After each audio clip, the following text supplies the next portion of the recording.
اعوذ باللہ من الشیطان الرجیم بسم اللہ الرحمن الرحیم اللہم صلی علی سیدنا مولانا محمد وعلی آل سیدنا مولانا محمد وبارک وسلم صلی علیہ۔ پھر شیطان نے ان کے جی میں خطرہ ڈالا کہ ان پر کھول دے ان کی شرم کی چیزیں جو ان سے چھپی تھیں، اور بولا تمہیں تمہارے رب نے اس پیڑ سے اس لیے منع فرمایا کہ کہیں تم دو فرشتے ہو جاؤ یا ہمیشہ جینے والے، اور ان سے قسم کھائی کہ میں تم دونوں کا خیر خواہ ہوں، تو اتار لایا انہیں فریب سے۔ پھر جب انہوں نے وہ پیڑ چکھا ان پر ان کی شرم کی چیزیں کھل گئیں، اور اپنے بدن پر جنت کے پتے چپٹانے لگے، اور انہیں ان کے رب نے فرمایا کیا میں نے تمہیں اس پیڑ سے منع نہ کیا اور نہ فرمایا تھا کہ شیطان تمہارا کھلا دشمن ہے؟ دونوں نے عرض کی اے رب ہمارے، ہم نے اپنا آپ برا کیا، تو اگر ہمیں نہ بخشے اور ہم پر رحم نہ کرے تو ہم ضرور نقصان والوں میں ہوئے۔ فرمایا اترو، تم میں ایک دوسرے کا دشمن ہے، اور تمہیں زمین میں ایک وقت تک ٹھہرنا اور برتنا ہے۔ فرمایا اسی میں سے جیو گے اور اسی میں مرو گے اور اسی سے اٹھائے جاؤ گے۔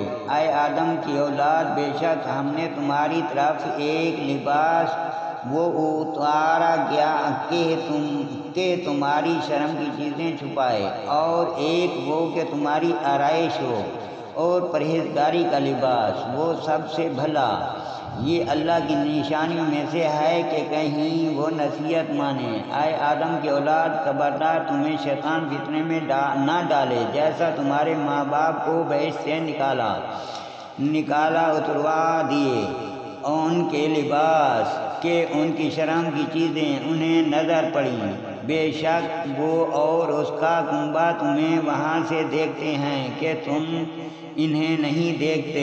بے شک ہم نے شیطان کو ان کا دوست کیا جو ایمان نہیں لاتے، اور جب کوئی بے حیائی کرے تو کہتے ہیں کہ ہم نے اس پر اپنے باپ دادا کو پایا اور اللہ نے ہمیں اس کا حکم دیا۔ تم فرماؤ بے شک اللہ بے حیائی کا حکم نہیں دیتا، کیا اللہ پر وہ بات لگاتے ہیں جس کی تمہیں خبر نہیں؟